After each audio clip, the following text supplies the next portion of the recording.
दुल्हन।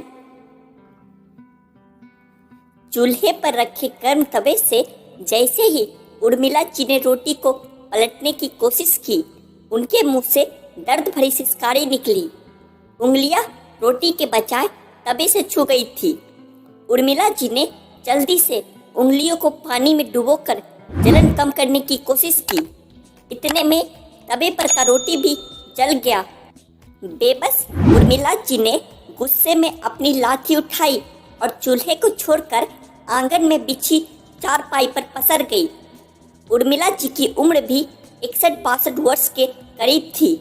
उनके पति राजपाल जी एक छोटे किसान थे।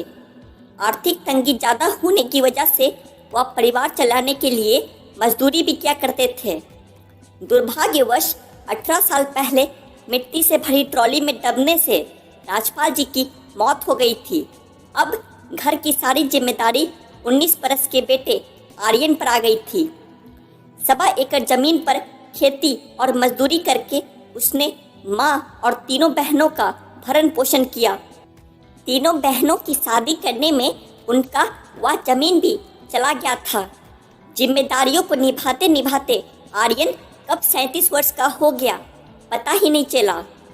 उर्मिला जी ने नाते रिश्तेदारों में आर्यन के रिश्ते की बात चलाई, मगर उम्र और गरीबी को देखकर सबने कन्नी काट ली। समाज वाले कहने लगे, भाई जमीन तो है नहीं, उम्र भी 38 की होने को है, ऐसे में कौन देगा अपनी बेटी। उर्मिला जी को आंखों से दिखना कम हो गया था और हाथ पैर भी कब तक साथ देंगे। उर्मिला जी अपनी उंगलियों के पोरों को सहलाते हुए फिर से उठी और लाठी के सहारे चलकर चूल्हे के पास बैठ गई। वह बड़बड़ाई, कम वक्त मौत भी तो नहीं आती, ये रोज रोज मरने से अच्छा है एक ही दिन मर जाऊं। बड़बड़ाते बड़बड़ाते उन्होंने चूल्हे के पास बिछे पटरे पर बैठकर तवे से जली रोटी हटाई और फिर से रोटियां बनाने लगी। वह फिर बड़बड़ाई, भगवान भी क्यों बुलाएगा, उसी ने तो सारे दुख मेरे ही किस्मत में लिख दिए हैं, मत बुला। उर्मिला जी ने रोटियां बनाकर कपड़े में लपेट कर रख दी और साबुत लाल मिर्च निकालकर नमक पानी डालकर चटनी पीस कर रख दी। फिर खाट पर लेट गई। थोड़ी देर में आर्यन कंधे पर फावड़ा लिए घर पहुंचा। उर्मिला जी अभी किस्मत को कोसी रही थी कि आर्यन मुस्कुराकर अपने माँ के पास पहुंचा और बोला, क्या माँ आज भी भगवान जी से शिकायत कर रही हो। हाँ कर रही हूँ शिकायत। आर्यन समझ गया कि माँ की उंगलियों के पोरों में छाले उभर आए थे। वह देखकर आर्यन दुखी हो गया और कहने लगा, अम्मा कितनी बार कहा तुझे, रोटियां मैं बना दिया करूँगा, कितना वक्त ही लगता है थोड़ी सी रोटियों में, जला ली ना अपनी उंगलियां। यह सुनकर उर्मिला जी सुबकने लगी।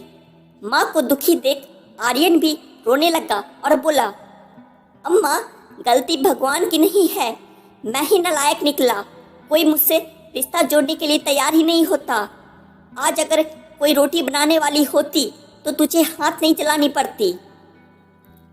ना बेटा ऐसा मत बोल, बेटा मुझे एक बात अंदर ही अंदर खाई जा रही है कि मेरा बुढ़ापा तो तेरे सहारे कट जाएगा, लेकिन 2-4 साल में जब मैं मर जाऊंगी तो तेरा सहारा कौन बनेगा बेटा।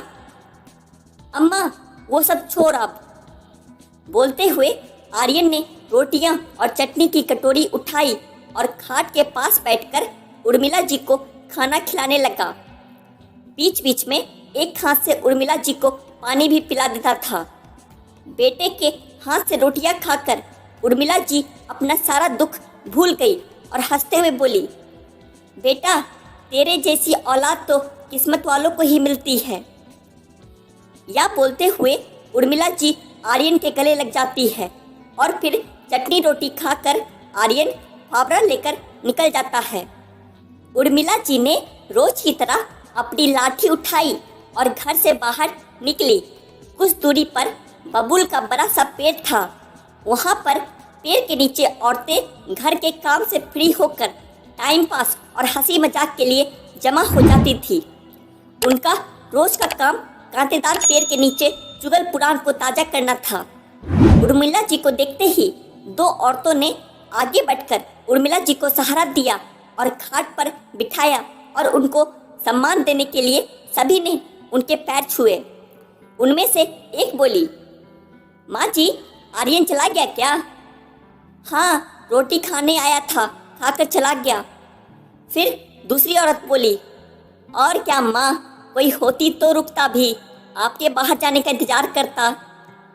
इस बात पर सभी औरतें खिलखिलाकर हंस पड़ी।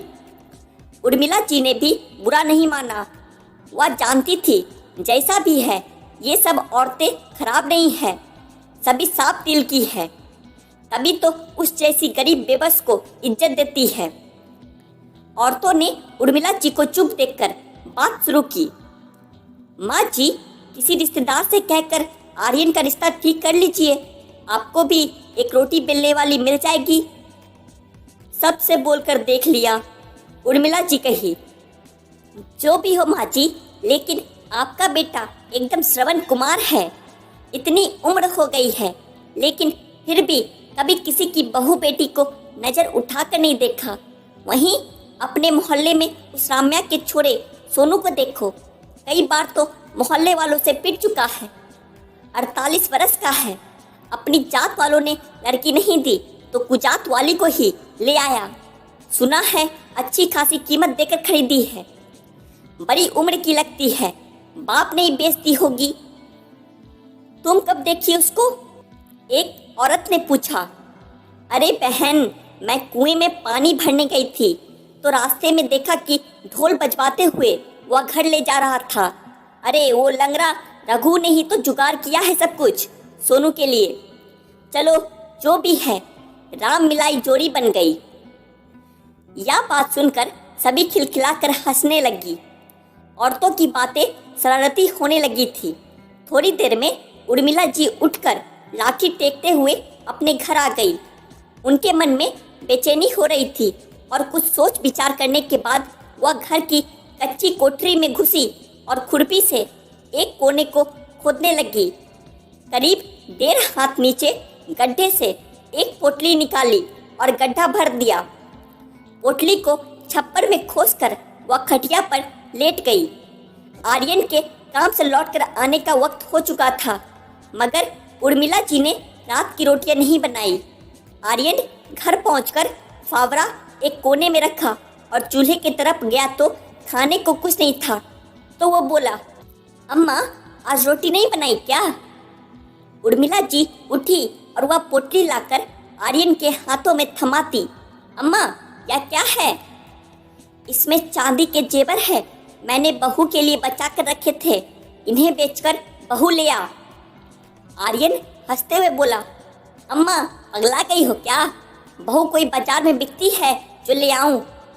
हाँ बिकती है, उस पार मोहल्ले का सोनू लेकर आया है आज पैसे देकर, तू भी ले आ। अम्मा, गांव में थू थू हो जाएगी, नाते रिश्तेदार सब क्या कहेंगे? सब आना जाना बंद कर देंगे। क्यों होगी थू थू? इतनी चिंता है नाते रिश्तेदारों को तो क्यों नहीं करा देते तेरा ब्याह? किसी ने पूछा है आज तक तुझसे? मरते मरते उंगलियां जलाऊं मैं और फिक्र उनका करूं? जीते जी सुख नहीं देखा है मैंने, बिना पोता पोती का मुंह दिखाई मारना चाहता है मुझे। बोलते बोलते उर्मिला जी फपक फपक कर रो पड़ी। उर्मिला जी के आंसू आर्यन से नहीं देखे गए। रुआसियाबाज में वह बोला, अम्मा रो मत, तू जैसा कहेगी वैसा ही करूँगा, तेरे सिवाय मेरा है ही कौन दुनिया में, अब चुप हो जा। आर्यन की बात सुनकर उर्मिला जी के आंसू थम गए। वह ऐसे खुश हुई जैसे बेटे की सगाई पक्की हो गई हो, जैसे बहू आने ही वाली हो। उर्मिला जी की खुशियाँ को पंख लग गए थे। पूरी उमंग के साथ उठी और झटपट खाना बनाया। सुबह होते ही आर्यन साइकिल लेकर बाजार गया। वापस लौटकर उसने माँ के हाथ पर 13,000 रुपये रख दिए। उर्मिला जी ने पूछा, बस इतने ही? अम्मा, चांदी का भाव ही क्या है, सुनार ने काट कर इतने ही दिए। इतने में बहू कैसे आएगी? मैं क्या जानूं अम्मा, तूने कहा तो बेच आया, अब मैं नहीं जानता। तब उर्मिला जी बोली, एक काम कर, तू रघु से बात कर, उसी ने सोनू को लड़की दिलवाया था, कोई ना कोई रास्ता निकल आएगा। उर्मिला जी की आंखों में पनप रहे सपने मुरझाने लगे। गरीबी की खाई में उर्मिला जी की हसरतें फिसलती और मरती रही है। गरीबी ना होती तो आर्यन के पिता मिट्टी में दबकर क्यों मरते? आर्यन अपनी उम्मीदों को क्यों दफन करता? झोपड़ी में मायूसी ना होती। दादी कहने वाली तोतली आवाज गूंजती। गरीबी ने सब उम्मीदें खत्म कर दी थी। गरीबी एक बार फिर सपनों को आकार लेने से पहले ही रोड़ा बन गई। आर्यन खुद की किस्मत को कोस रहा था। हे भगवान, मैं कैसा बेटा हूँ, अम्मा को बुढ़ापे में सुख भी ना दे सका। 13,000 में भैंस नहीं आती, बहू कहाँ से आएगी? उम्मीद तो नहीं थी, लेकिन उर्मिला जी की जिद की खातिर आर्यन रघु के घर पहुंचा और उसके घर की कुंडी खटखटाई। रघु लंगड़ाते हुए बाहर निकला और पूछने लगा, अरे आर्यन, तुम यहाँ कैसे? बस ऐसे ही भैया, आओ बैठो। काफी देर तक इधर उधर की बातें करने के बाद भी आर्यन के मुंह से असली बात नहीं निकली। रघु ने मसला भांप लिया और फिर वह बोला, आर्यन, तुम्हारे ब्याह का क्या हुआ? कुछ बात बनी? नहीं भैया, इसी आस से आपके पास आया हूँ। आस से मतलब? भैया, जैसे आपने सोनू को औरत दिलाई, वैसे ही मुझ पर भी मेहरबानी कर देते। रघु को झटका लगा। वह गुस्से में बोला, आर्यन, तुम क्या समझते हो मुझे? मैं औरतों की दलाली करता हूँ क्या? अरे नहीं भैया, मुझ पर यह पाप ना चढ़ाओ। किसी का घर बसाना पुण्य का काम है। स्वार्थ की दुनिया में अब भगवान से कम नहीं है। भगवान से तुलना होते ही रघु का गुस्सा हवा हो गया। वह गर्व के साथ बोला, वह सब ठीक है आर्यन, पर कोई बाप अपनी बेटी यूं ही नहीं देता। उसकी 10 मजबूरी और बेबसी होती है, उसके बदले पैसे लेता है। वैसे कितने पैसे लेगा भैया? अब या तो वही बता सकता है कितने लेगा, 40,000 या 50,000 लगभग। भैया, मेरे पास इतने पैसे कहाँ हैं? सोचा था आपकी कृपा से घर बस जाएगा। कितने हैं तुम्हारे पास? मेरी हालत आपसे छुपी थोड़ी है भैया, मेरे पास सिर्फ 10,000 है। देखो आर्यन, अम्मा के बुढ़ापे की खातिर मैं किराए बिराए का खर्चा छोड़ भी दूँ तो भी 20,000 से कम में बात नहीं बनेगी। सोच लो भैया, अम्मा की खुशी की खातिर ही तो बहू चाहिए, मरते मरते अच्छे दिन देख लेगी। रघु कुछ देर मौन रहने के बाद सोचकर बोला, अम्मा की खुशी की बात है तो एक काम कर सकता हूँ। जिंदगी भर के लिए तो ना सही, लेकिन कुछ सालों के लिए एक औरत खरीद लो। 5 साल के लिए एक औरत उधार दिला दूंगा, क्योंकि अम्मा इससे ज़्यादा जिएगी भी नहीं। आर्यन को झटका लगा। वह बोला, भैया, कुछ साल के लिए? मैं तो जीवन भर किसी की बेटी को सम्मानपूर्ण जीवन देना चाहता हूँ। देख ले आर्यन, मेरे पास आखिरी यही रास्ता है, सोच ले क्या करना है तुझे। अब आर्यन चिंता में डूब गया। फैसला बहुत कठिन था। मन तो हुआ उसका कि मना कर दे, मगर तभी उर्मिला जी के चेहरे पर तैरती मुस्कान याद आ गई उसे। फिर वो बोला, भैया, अगर मैं 5 साल बाद पूरा पैसा दे दूँ तो? फिर तुम्हारी गलती होगी, क्योंकि अगर 5 साल बाद नहीं दे पाए तो वह एक पल भी नहीं रुकेगी और तमाशा होगा वो अलग। सोच लो। ठीक है भैया, मैं संभाल लूँगा, पर अम्मा को मत बताना कि सिर्फ 5 साल के लिए ही है उनकी बहू, दुखी हो जाएगी। बात पक्की हो गई। दूसरे ही दिन आर्यन ने 10,000 रुपये रघु को दे दिए और रघु वादे के मुताबिक 5 दिन में ही 30-32 साल की औरत अपने घर ले आया और आर्यन को खबर कर दिया। खबर पाकर आर्यन उर्मिला जी के साथ रघु के घर पहुंचा। हाव भाव से मजबूर और सहमी सी नजर आती थी वह। नाम था सपना। उर्मिला जी तो देखते ही निहाल हो गई। खूब प्यार किया उसे। उसी शाम उर्मिला जी ने बढ़िया साड़ी, शॉल, सैंडल और सजने संवरने की चीज़ों का बॉक्स लेकर दे दी अपनी बहू को। आर्यन दूल्हा बना और गाजे बाजे के साथ सपना को दुल्हन बनाकर अपने घर ले आया। गांव में हल्ला मच गया और हर जगह उनकी तू तू होने लगी। यहाँ तक कि आर्यन को उसके परिवार समेत गांव से बहिष्कार की भी बातें होने लगी। सबने आर्यन को कोसना शुरू कर दिया। पास पड़ोस के लोगों ने तो रिश्ता खत्म कर लिया उससे, परंतु उर्मिला जी के घर बरसों बाद खुशी आई थी। उनके पैर जमीन पर नहीं पड़ रहे थे। सबसे बेखबर उर्मिला जी की खुशी का ठिकाना नहीं था। दूसरे ही दिन से सपना ने चौका चूल्हा संभाल लिया। जितना सोचा था सपना उससे भी ज्यादा अच्छी निकली। पानी भरकर लाती, कपड़े धोती और यहाँ तक कि सोने से पहले उर्मिला जी की पैर भी दबाती। सपना ने पूरे घर को बहुत अच्छे से व्यवस्थित कर दिया था। सपना के आने से घर स्वर्ग जैसा बन गया था। कुल मिलाकर हर तरीके से सपना सुशील धर्मपत्नी साबित हुई। वक्त पंख लगाकर उड़ने लगा। 2 वर्ष बाद सपना ने बेटे को जन्म दिया।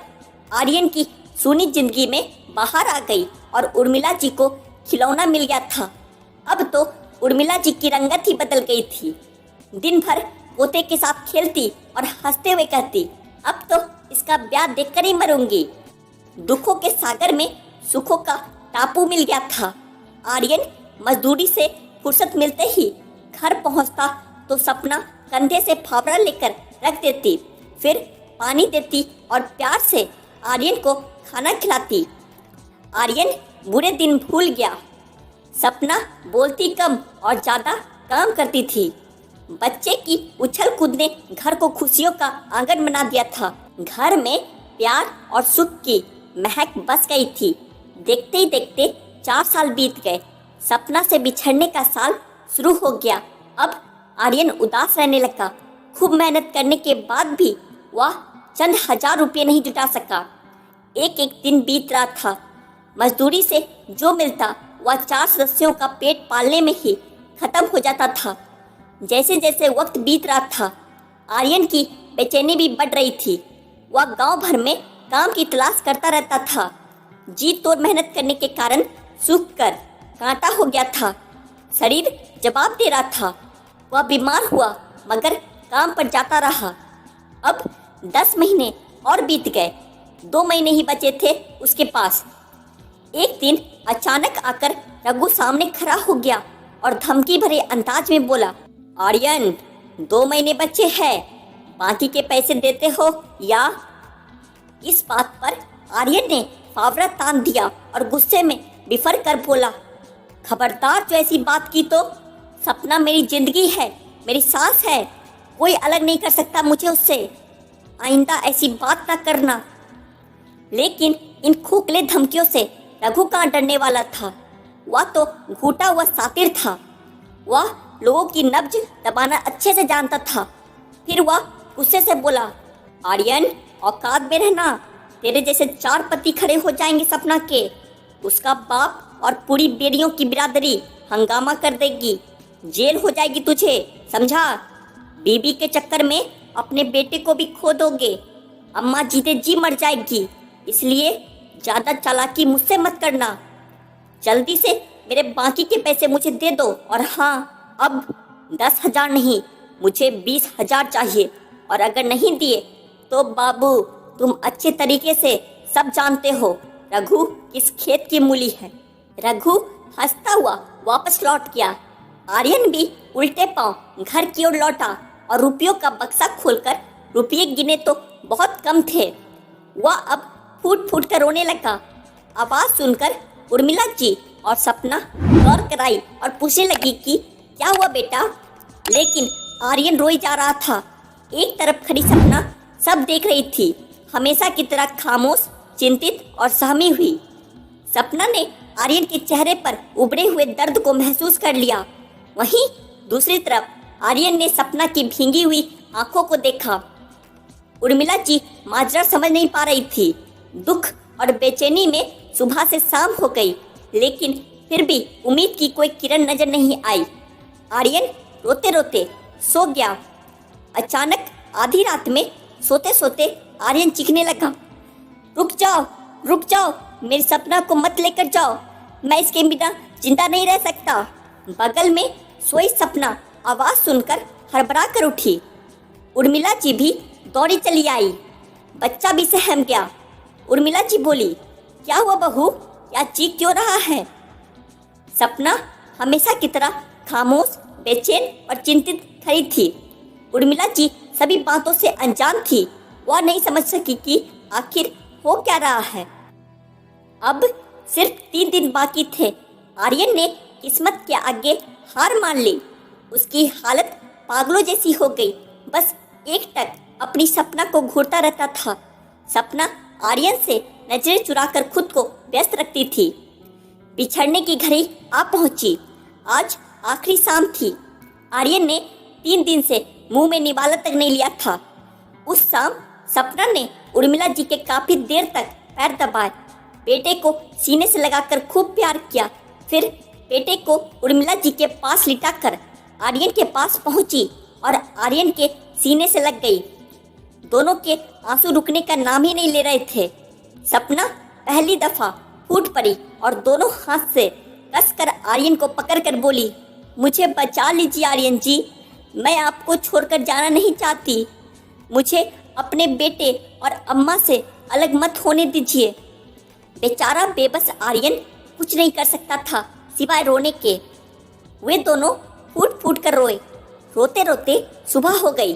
पंछियों की मधुर आवाज फिजाओं में गूंजी। आर्यन ने सपना का हाथ पकड़कर कहा, सपना, तुम्हें मुझसे कोई अलग नहीं कर सकता, भगवान भी नहीं। इतना कहकर सुबह 6 बजे ही वह कहीं बाहर निकल गया। सपना की हालत बिल्कुल ऐसी सुहागन की थी जिसे विधवा का आभास हो चुका था। उसे एहसास था कि शाम को किसी भी वक्त उसकी विदाई हो जाएगी और उसे आर्यन से अलग कर दिया जाएगा। दोपहर 2 बजे आर्यन मिठाई के डिब्बे के साथ घर लौटा और खुश होता हुआ बोला, सपना, अब यह उदासी छोड़ो।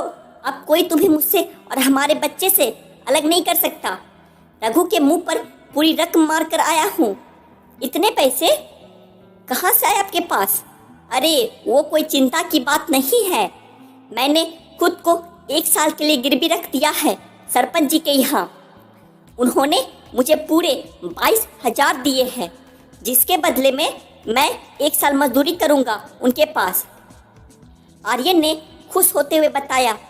लेकिन सपना सिहर गई और बोली, या क्या किया आपने? अब घर कैसे चलेगा? तुम उसकी चिंता मत करो सपना, वह सब मैं संभाल लूंगा। इस वक्त खुद को गिरवी रखने से ज्यादा कीमती मेरे लिए तुम हो। 5 साल की लंबी खामोशी के बाद पहली बार सपना चहकी और मुस्कुराई। आर्यन के गले लगते हुए वह बोली, आपने मुझे नर्क में जाने से बचा लिया, मेरा आंचल खुशियों से भर दिया। औरत होने का सच्चा सुख दिया है आपने मुझे। मेरी उधार की खुशियों के लिए आपने खुद को गिरवी रख दिया। अब आपको मुक्ति दिलाने का हक मुझे दे दीजिए। या कहते हुए सपना ने आर्यन का फावड़ा अपने कंधे पर रख लिया। तो दोस्तों, आपको आज की ये कहानी कैसी लगी हमें कमेंट बॉक्स में बताना बिल्कुल ना भूले। और हाँ, ऐसी ही शानदार कहानियाँ सुनने के लिए वीडियो को लाइक कर दे और चैनल को भी सब्सक्राइब कर ले। मैं फिर मिलता हूँ जल्दी आपसे ऐसी ही एक शानदार कहानी के साथ। तब तक के लिए मुस्कुराते रहिए और हमेशा खुश रहिए। धन्यवाद।